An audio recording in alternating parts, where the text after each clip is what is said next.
ਵਾਹਿਗੁਰੂ ਸਾਹਿਬ JIO. ਫਲ ਗੁਣ ਆਨੰਦ ਉਪਾਰਜਨਾ, ਹਰ ਸੱਜਣ ਪ੍ਰਗਟੇ ਆਏ। ਸੰਤ ਸਹਾਈ RAM ਕੇ ਕਰ ਕਿਰਪਾ ਦਿਆ ਮਿਲਾਏ। ਸੇਜ ਸੁਹਾਵੀ ਸਰਬ ਸੁਖ, ਹੁਣ ਦੁੱਖਾਂ ਨਾਹੀ ਜਾਏ। ਇਛ ਪੁੰਨੀ ਵਡ ਪਾਗਣੀ, ਵਰ ਪਾਇਆ ਹਰ ਰਾਏ। ਮਿਲ ਸਈਆਂ ਮੰਗਲ ਗਾਵਈ, ਗੀਤ ਗੋਬਿੰਦ ਅਲਾਏ। ਹਰ ਜਿਹਾ ਅਵਰ ਨਾ ਦਿਸਈ, ਕੋਈ ਦੂਜਾ ਲਵੈ ਨਾ ਲਾਏ।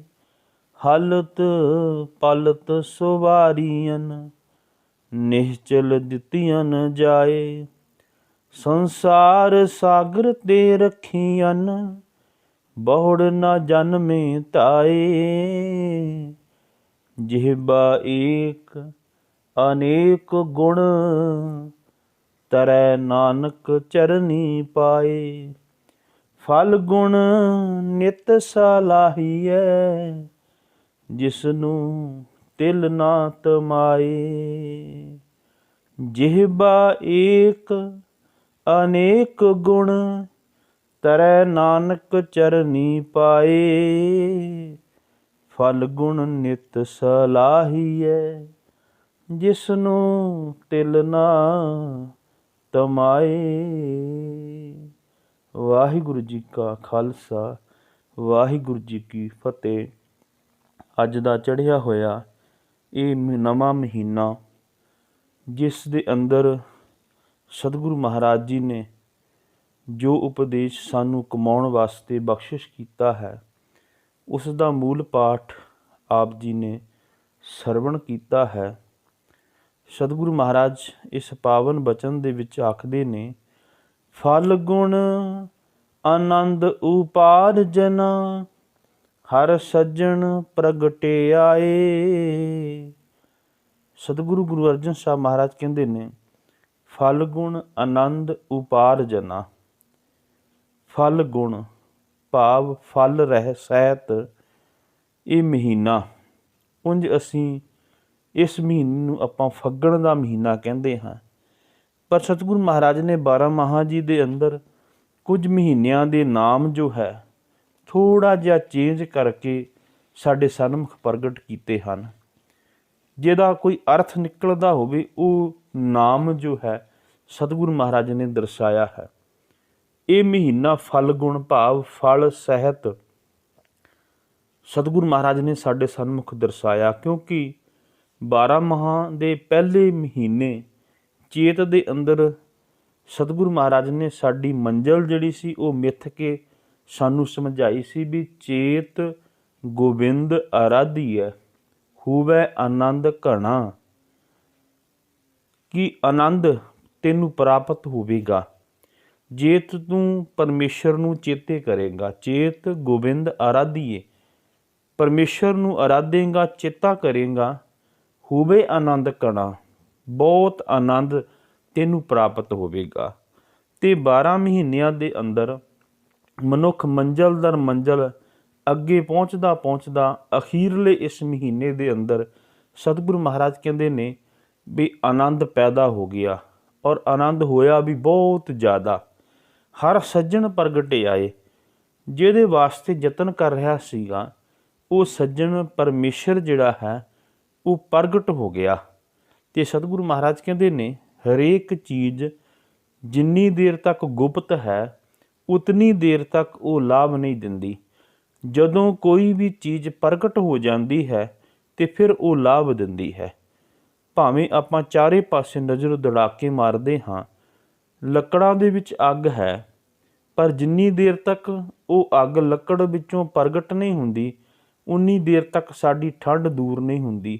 ਸਾਡੇ ਰਸੋਈ ਦੇ ਪਕਵਾਨ ਨਹੀਂ ਜੇ ਪੱਕਦੇ, ਜਦੋਂ ਉਹ ਪ੍ਰਗਟ ਹੋ ਜਾਂਦੀ ਹੈ ਤੇ ਸਭ ਕੁਝ ਠੀਕ ਠਾਕ ਹੋ ਜਾਂਦਾ ਹੈ।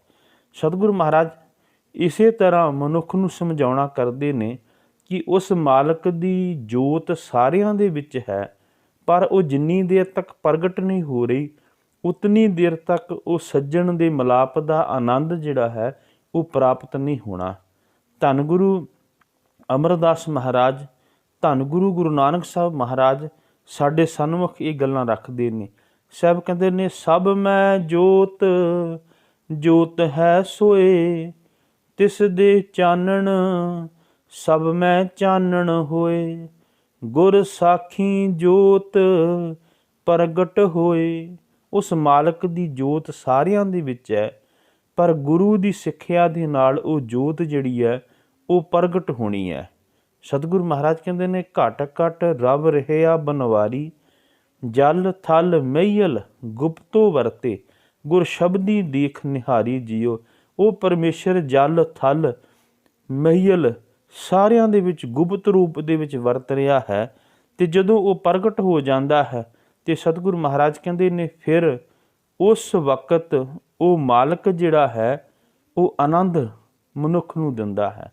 ਤੇ ਸਤਿਗੁਰੂ ਮਹਾਰਾਜ ਕਹਿੰਦੇ ਨੇ ਵੀ ਹਰ ਸੱਜਣ ਪ੍ਰਗਟੇ ਆਏ।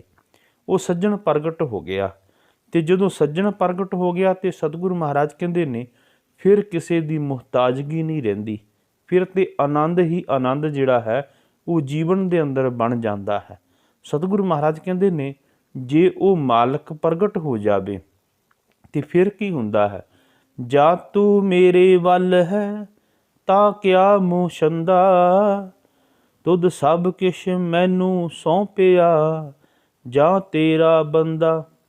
ਲਖਮੀ ਤੋਟ ਨਾ ਆਵਈ, ਖਾਏ ਖਰਚ ਰਹੰਦਾ, ਲੱਖ 84 ਮੇਦਨੀ ਸਭ ਸੇਵ ਕਰੰਦਾ। ਇਹ ਵੈਰੀ ਮਿੱਤਰ ਸਭ ਕੀਤਿਆਂ, ਨਹਿ ਮੰਗੈ ਮੰਦਾ, ਲੇਖਾ ਕੋਈ ਨਾ ਪੁੱਛਈ, ਜਾਂ ਹਰ ਬਖਸ਼ੰਦਾ।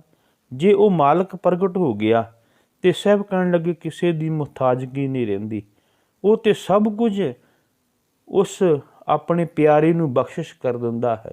ਫਿਰ ਧਨ ਦੌਲਤ ਦੀ ਕੋਈ ਟੋਟਾ ਨਹੀਂ ਆਉਂਦਾ, ਜਿੰਨਾ ਮਰਜ਼ੀ ਖਰਚੀ ਜਾਵੇ। ਸਤਿਗੁਰੂ ਮਹਾਰਾਜ ਕਹਿੰਦੇ ਨੇ, ਸਾਰੇ ਜੀਵ ਉਹਦੀ ਸੇਵਾ ਦੇ ਵਿੱਚ ਲੱਗ ਜਾਂਦੇ ਨੇ। ਉਹਦਾ ਕੋਈ ਵੈਰੀ ਮਿੱਤਰ ਜਿਹੜਾ ਹੈ ਉਹ ਉਹਨੂੰ ਮੰਦਾ ਨਹੀਂ ਵਿਚਰਦਾ, ਸਗੋਂ ਸਾਰੇ ਉਹਦੇ ਭਲਾ ਮੰਗਦੇ ਨੇ। ਸਤਿਗੁਰੂ ਮਹਾਰਾਜ ਕਹਿੰਦੇ ਨੇ ਉਹਦਾ ਲੇਖਾ ਹੀ ਖਤਮ ਹੋ ਜਾਂਦਾ ਹੈ, ਉਹ ਬਖਸ਼ਿਆ ਜਾਂਦਾ ਹੈ, ਉਹਨੂੰ ਲੇਖਾ ਪੁੱਛਣ ਵਾਲਾ ਕੋਈ ਨਹੀਂ ਹੁੰਦਾ। ਤੇ ਸਤਿਗੁਰੂ ਮਹਾਰਾਜ ਕਹਿੰਦੇ ਨੇ, ਆਨੰਦ ਪਿਆ ਸੁਖ ਪਾਇਆ, ਮਿਲ ਗੁਰ ਗੋਬਿੰਦਾ। ਆਨੰਦ ਪੈਦਾ ਹੋ ਜਾਂਦਾ, ਸੁਖ ਪ੍ਰਾਪਤ ਹੋ ਜਾਂਦਾ ਜਦੋਂ ਉਹ ਪਰਮੇਸ਼ਰ ਮਿਲ ਜਾਂਦਾ ਹੈ।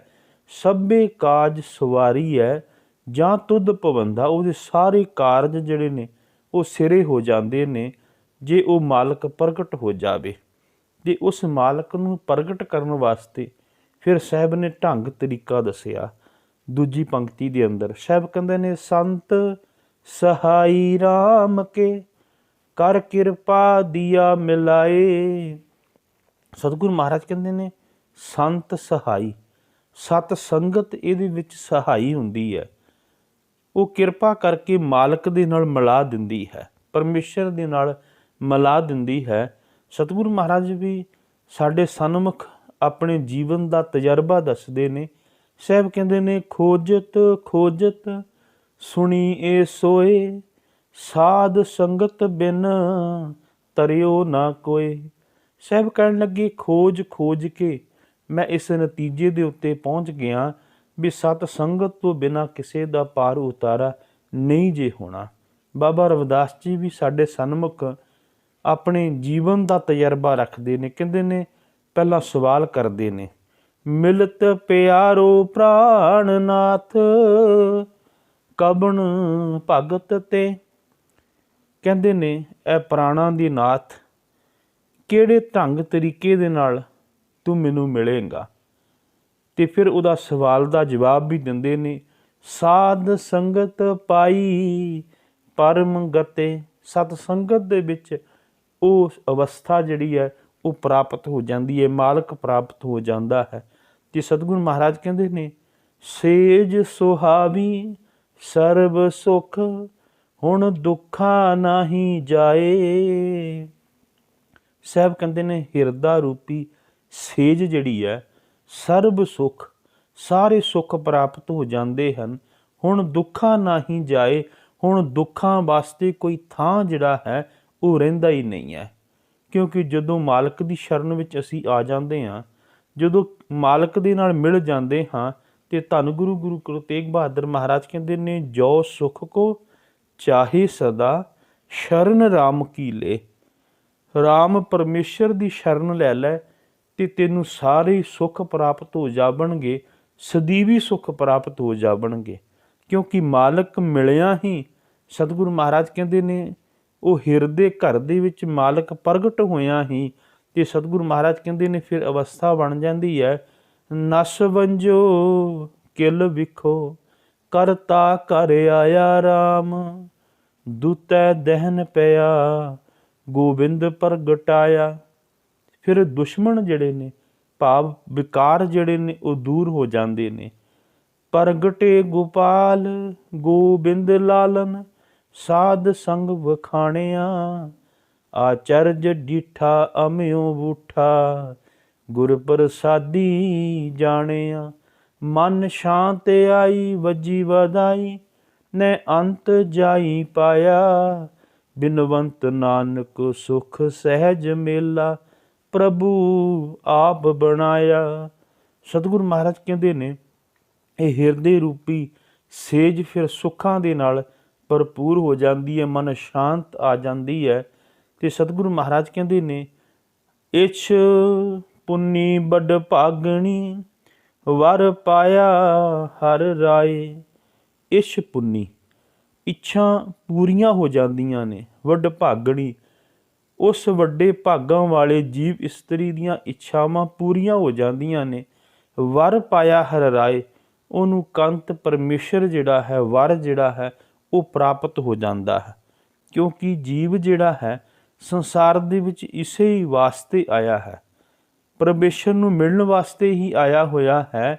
ਤੇ ਸਤਿਗੁਰੂ ਮਹਾਰਾਜ ਪਾਵਨ ਬਾਣੀ ਵਿੱਚ ਕਹਿੰਦੇ ਨੇ ਕਿ ਜੀਵ ਅਨੇਕਾਂ ਜੂਨਾਂ ਦੇ ਵਿੱਚ ਭਰਮ ਕੇ, ਘੁੰਮ ਕਰਕੇ ਤੇ ਪਰਤ ਕੇ ਇਹਨੂੰ ਇਹ ਸਰੀਰ ਮਿਲਿਆ ਹੈ, ਇਹ ਦੇਹੀ ਮਿਲੀ ਹੈ, ਔਰ ਬੜੇ ਚਿਰ ਬਾਅਦ ਮਿਲੀ ਹੈ। ਤੇ ਇਹ ਮਾਲਕ ਨੂੰ ਮਿਲਣ ਦੀ ਜਿਹੜੀ ਹੈ ਉਹ ਬਾਰੀ ਹੈ। ਮਿਲ ਜਗਦੀਸ਼ ਮਿਲਨ ਕੀ ਬਰੀਆ, ਚਿਰੰਕਾਲ ਇਹ ਦੇਹ ਸੰਜਰੀਆ। ਬੜੇ ਚਿਰਾਂ ਤੋਂ ਬਾਅਦ ਇਹ ਦੇਹੀ ਮਿਲੀ ਹੈ।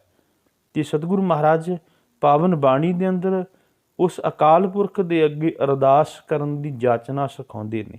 ਬਾਬਾ ਰਵਿਦਾਸ ਜੀ ਕਹਿੰਦੇ ਨੇ, ਬਹੁਤ ਜਨਮ ਵਿਛਰੇ ਥੇ ਮਾਧੋ, ਇਹ ਜਨਮ ਤੁਮਾਰੇ ਲੇਖੇ, ਕਹਿ ਰਵਿਦਾਸ ਆਸ ਲਗ ਜੀਓ, ਚਿਰ ਪਇਓ ਦਰਸ਼ਨ ਦੇਖੇ।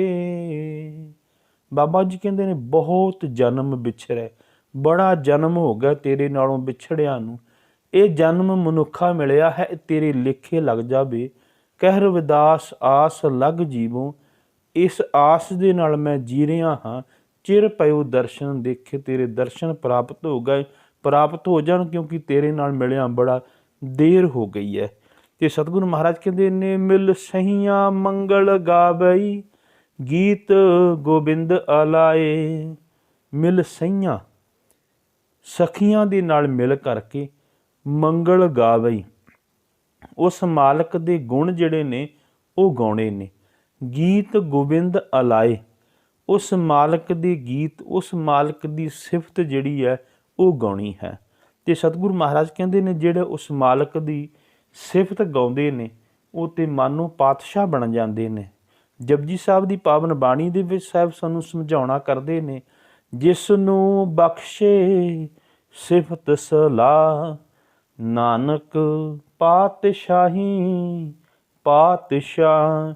ਸਾਹਿਬ ਕਹਿਣ ਲੱਗੇ, ਉਹ ਪਾਤਸ਼ਾਹਾਂ ਦਾ ਵੀ ਪਾਤਸ਼ਾਹ ਬਣ ਜਾਂਦਾ ਹੈ ਜਿਹੜਾ ਜੀਵ ਉਸ ਮਾਲਕ ਦੀ ਸਿਫਤ ਦੇ ਨਾਲ ਜੁੜ ਜਾਂਦਾ ਹੈ। ਤੇ ਧੰਨ ਗੁਰੂ ਤੇਗ ਬਹਾਦਰ ਮਹਾਰਾਜ ਵੀ ਗੌੜੀ ਰਾਗ ਦੇ ਅੰਦਰ ਸਮਝਾਉਣਾ ਕਰਦੇ ਨੇ, ਸਾਧੋ ਗੋਬਿੰਦ ਕੇ ਗੁਣ ਗਾਵੋ, ਮਾਨਸ ਜਨਮ ਅਮੋਲਕ ਪਾਇਓ, ਬਿਰਥਾ ਕਾਹੇ ਗਵਾਵੋ।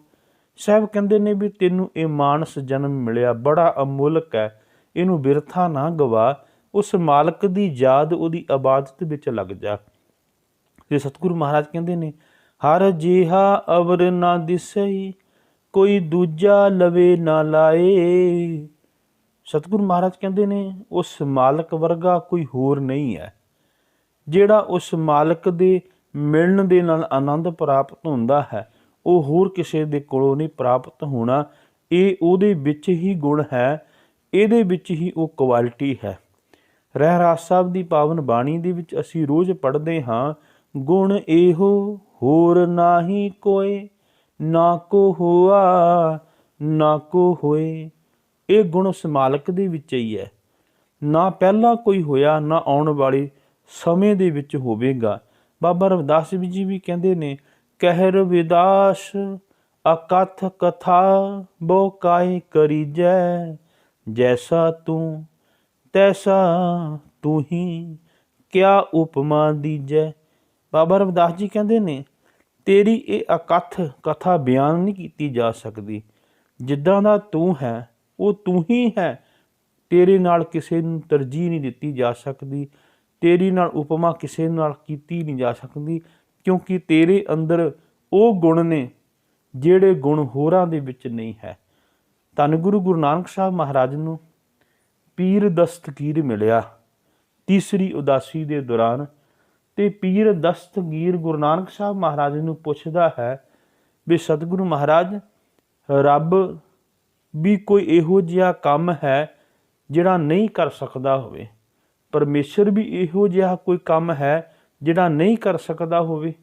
ਸਤਿਗੁਰੂ ਮਹਾਰਾਜ ਕਹਿਣ ਲੱਗੇ, ਹਾਂ, ਇੱਕ ਕੰਮ ਪਰਮੇਸ਼ਰ ਵੀ ਨਹੀਂ ਕਰ ਸਕਦਾ। ਪੀਰ ਦਸਤਗੀਰ ਬੜੇ ਹੈਰਾਨਗੀ ਦੇ ਨਾਲ ਸਤਿਗੁਰੂ ਗੁਰੂ ਨਾਨਕ ਸਾਹਿਬ ਮਹਾਰਾਜ ਨੂੰ ਪੁੱਛਦਾ ਹੈ ਵੀ ਉਹ ਕਿਹੜਾ ਕੰਮ ਹੈ ਜਿਹੜਾ ਰੱਬ ਵੀ ਨਹੀਂ ਕਰ ਸਕਦਾ? ਤੇ ਸਤਿਗੁਰੂ ਮਹਾਰਾਜ ਕਹਿਣ ਲੱਗੇ, ਉਹ ਅਕਾਲ ਪੁਰਖ ਪਰਮੇਸ਼ਰ ਆਪਣੇ ਵਰਗਾ ਕੋਈ ਹੋਰ ਨਹੀਂ ਪੈਦਾ ਕਰ ਸਕਦਾ। ਉਹ ਕੇਵਲ ਤੇ ਕੇਵਲ ਇੱਕੋ ਹੀ ਹੈ, ਉਹਦਾ ਹੋਰ ਕੋਈ ਸ਼ਰੀਕ, ਉਹਦਾ ਕੋਈ ਨਾਲ ਤਰਜੀਹ ਦੇਣ ਨੂੰ ਕੋਈ ਨਹੀਂ ਹੈ। ਤੇ ਸਤਿਗੁਰੂ ਮਹਾਰਾਜ ਅੱਗੇ ਕਹਿੰਦੇ ਨੇ, ਹਲਤ ਪਲਤ ਸਵਾਰੀਆਂ ਨਿਸ਼ਚਲ ਦਿੱਤੀਆਂ ਜਾਏ। ਸਭ ਕਹਿਣ ਲੱਗੇ, ਹਲਤ ਪਲਤ, ਚੱਲ ਰਿਹਾ ਸਮਾਂ, ਆਉਣ ਵਾਲਾ ਸਮਾਂ ਤੇਰਾ ਸਵਰ ਜਾਏਗਾ। ਨਿਸ਼ਚਲ ਦਿੱਤੀਆਂ ਜਾਏ, ਤੈਨੂੰ ਇੱਕ ਮਾਲਕ ਦੇ ਚਰਨਾਂ ਦੇ ਵਿੱਚ ਨਾ ਹਿੱਲਣ ਵਾਲਾ ਸਥਾਨ ਪ੍ਰਾਪਤ ਹੋ ਜਾਵੇਗਾ। ਸਤਿਗੁਰੂ ਮਹਾਰਾਜ ਰੋਜ਼ ਸੋਹਿਲਾ ਸਾਹਿਬ ਦੀ ਪਾਵਨ ਬਾਣੀ ਵਿੱਚ ਸਾਨੂੰ ਸਮਝਾਉਣਾ ਕਰਦੇ ਨੇ ਕਿ ਤੂੰ ਆਪਣੇ ਜੀਵਨ ਦੇ ਅੰਦਰ ਮਾਲਕ ਨੂੰ ਮਿਲਣ ਦਾ ਯਤਨ ਕਰ, ਤੇਰਾ ਆਉਣਾ ਜਾਣਾ ਖਤਮ ਹੋ ਜਾਏਗਾ। ਜਾਕੋ ਆਏ ਸੋਈ ਬਿਹਾਜੋ, ਹਰ ਗੁਰ ਤੇ ਮਨੇ ਵਸੇਰਾ। ਨਿਜ ਕਰ ਮਹਿਲ ਪਾਵੋ ਸੁਖ ਸਹਿਜੇ, ਬਹੁਰ ਨਾ ਹੋਏ ਗੋ ਫੇਰਾ। ਤੈਨੂੰ ਨਿਜ ਘਰ ਮਿਲ ਜਾਵੇਗਾ ਜਿੱਥੇ ਸੁੱਖ ਹੀ ਸੁੱਖ ਹੈ, ਤੇ ਮੁੜ ਕੇ ਤੇਰਾ ਆਉਣਾ ਜਾਣਾ ਖਤਮ ਹੋ ਜਾਵੇਗਾ। ਸੰਸਾਰ ਸਾਗਰ ਤੇ ਰੱਖੀਆਂ, ਬਹੁੜ ਨਾ ਜਨਮੇ ਤਾਏ। ਸਤਿਗੁਰੂ ਮਹਾਰਾਜ ਕਹਿੰਦੇ ਨੇ, ਸੰਸਾਰ ਸਾਗਰ ਤੇ ਰੱਖੀਆਂ, ਉਹ ਇਸ ਸੰਸਾਰ ਸਾਗਰ ਦੇ ਵਿੱਚੋਂ ਤੈਨੂੰ ਪਾਰ ਕਰ ਦੇਗਾ, ਰੱਖ ਲਏਗਾ। ਬਹੁੜ ਨਾ ਜਨਮੇ ਤਾਏ, ਮੁੜ ਤੈਨੂੰ ਜਨਮਾਂ ਦੇ ਮਰਨ ਦੇ ਚੱਕਰ ਦੇ ਵਿੱਚੋਂ ਕੱਢ ਲਏਗਾ। ਤੇ ਸਤਿਗੁਰੂ ਮਹਾਰਾਜ ਕਹਿੰਦੇ ਨੇ, ਰਸਨਾ ਗੁਣ ਗੋਪਾਲ ਨਿਦ ਗਾਇਣ, ਸ਼ਾਂਤ ਸਹਿਜ ਰਹਿਸ ਮਨ ਉਪਜਿਓ, ਸਗਲੇ ਦੁਖ ਪਲਾਇਨ। ਰਹਾਓ ਜੋ ਮੰਗੈ ਸੋਈ ਸੋਈ ਪਾਵੈ, ਸੇਵ ਹਰ ਕੇ ਚਰਨ ਰਸਾਇਣ। ਜਨਮ ਮਰਨ ਦੂਹੋਂ ਤੇ ਛੂਟੈ, ਭਵ ਜਲ ਜਗਤ ਤਰਾਇਣ। ਤੇਰਾ ਜਨਮ ਤੇ ਮਰਨਾ ਦੋਹਾਂ ਦੇ ਵਿੱਚੋਂ ਛੁਟਕਾਰਾ ਹੋ ਜਾਏਗਾ। ਭਵ ਜਲ ਜਗਤ ਤਰਾਇਣ, ਇਸ ਭਾਵਨਾਵਾਂ ਦੇ ਸਾਗਰ ਦੇ ਵਿੱਚੋਂ, ਇਸ ਜਗਤ ਦੇ ਵਿੱਚੋਂ ਤੂੰ ਤਰ ਜਾਏਗਾ। ਤੇ ਸਤਿਗੁਰੂ ਮਹਾਰਾਜ ਕਹਿੰਦੇ ਨੇ, ਜਿਹਬਾ ਏਕ ਅਨੇਕ ਗੁਣ, ਤਰੇ ਨਾਨਕ ਚਰਨੀ ਪਾਏ। ਸਭ ਕਹਿਣ ਲੱਗੇ, ਮਨੁੱਖ ਦੀ ਜੇਬਾ ਇੱਕ ਹੈ, ਪਰ ਉਹਦੇ ਗੁਣ ਪਰਮੇਸ਼ਰ ਦੇ ਅਨੇਕ ਨੇ। ਤੇ ਸਤਿਗੁਰੂ ਮਹਾਰਾਜ ਕਹਿੰਦੇ ਨੇ, ਉਸ ਮਾਲਕ ਦੀ ਚਰਨੀ ਲੱਗਿਆਂ ਹੀ ਜਿਹੜਾ ਹੈ ਮਨੁੱਖ ਤਰ ਸਕਦਾ ਹੈ, ਉਹਦਾ ਪਾਰ ਉਤਾਰਾ ਹੋ ਸਕਦਾ ਹੈ। ਹੋਰ ਕੋਈ ਢੰਗ ਨਹੀਂ। ਜੇ ਮਨੁੱਖ ਕਹੇ ਆਪਣੇ ਯਤਨਾਂ ਦੇ ਨਾਲ, ਤੇ ਆਪਣੇ ਯਤਨਾਂ ਦੇ ਨਾਲ ਤਰਿਆ ਨਹੀਂ ਜਾ ਸਕਦਾ। ਕਿਉਂਕਿ ਉਸ ਮਾਲਕ ਦੇ ਅਨੇਕਾਂ ਗੁਣ ਨੇ। ਜਿਹਬਾ ਏਕ ਕਵਣ ਗੁਣ ਕਹੀਐ। ਜੇਬਾ ਮਨੁੱਖ ਦੀ ਇੱਕ ਹੈ। ਇਸ ਇੱਕ ਜੇਬਾ ਦੇ ਨਾਲ ਕਿਹੜੇ ਕਿਹੜੇ ਗੁਣ ਮਾਲਕ ਦੇ ਕਹੇ ਜਾਵਣਗੇ। ਕਹਿਣ ਲੱਗੇ ਬੇਸ਼ੁਮਾਰ ਬੇਅੰਤ ਸੁਆਮੀ ਤੇਰੋ ਅੰਤ ਨਾ ਕਿਨਹੀ ਲਈਐ। ਉਸ ਮਾਲਕ ਦੇ ਗੁਣ ਬੜੇ ਬੇਅੰਤ ਨੇ, ਉਹਦਾ ਅੰਤ ਨਹੀਂ ਪਾਇਆ ਜਾ ਸਕਦਾ। ਤੇ ਸਤਿਗੁਰੂ ਮਹਾਰਾਜ ਅਖੀਰਲੀ ਪੰਕਤੀ ਵਿੱਚ ਕਹਿੰਦੇ ਨੇ ਫਲ ਗੁਣ ਨਿਤ ਸਲਾਹੀਐ ਜਿਸ ਨੂੰ ਤਿਲ ਨਾ ਤਮਾਏ। ਸਤਿਗੁਰੂ ਮਹਾਰਾਜ ਕਹਿੰਦੇ ਨੇ ਫਲ ਗੁਣ ਫੱਗਣ ਦੇ ਮਹੀਨੇ ਦੇ ਅੰਦਰ ਨਿਤ ਸਲਾਹੀਏ, ਸਦਾ ਹੀ ਉਹਨੂੰ ਸਿਫਤ ਦੇ ਵਿੱਚ ਜੁੜ, ਉਹਦੇ ਗੁਣਾਂ ਦੀ ਸਿਫਤ ਕਰ। ਪਰ ਸਾਹਿਬ ਨਾਲ ਕਹਿੰਦੇ ਜਿਸ ਨੂੰ ਤਿਲ ਨਾ ਤਮਾਏ। ਜਿਹਨੂੰ ਤਿਲ ਜਿੰਨੀ ਵੀ ਇਸ ਗੱਲ ਦੀ ਤਮਾ ਨਹੀਂ ਵੀ ਕੋਈ ਮਨੁੱਖ ਜਿਹੜਾ ਹੈ ਨਾ ਉਹ ਮੇਰੀ ਸਿਫਤ ਕਰੇ, ਮੇਰੀ ਵਡਿਆਈ ਕਰੇ।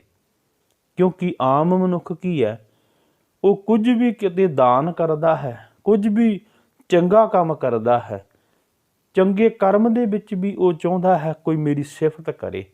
ਤੇ ਸਤਿਗੁਰੂ ਮਹਾਰਾਜ ਕਹਿੰਦੇ ਨੇ ਇਹਦੀ ਹਾਲਾਤ ਕੀ ਹੈ, ਦੇ ਦੇ ਮੰਗੇ ਸਹਿਸਾ ਗੁਣਾ ਸੋਭ ਕਰੇ ਸੰਸਾਰ।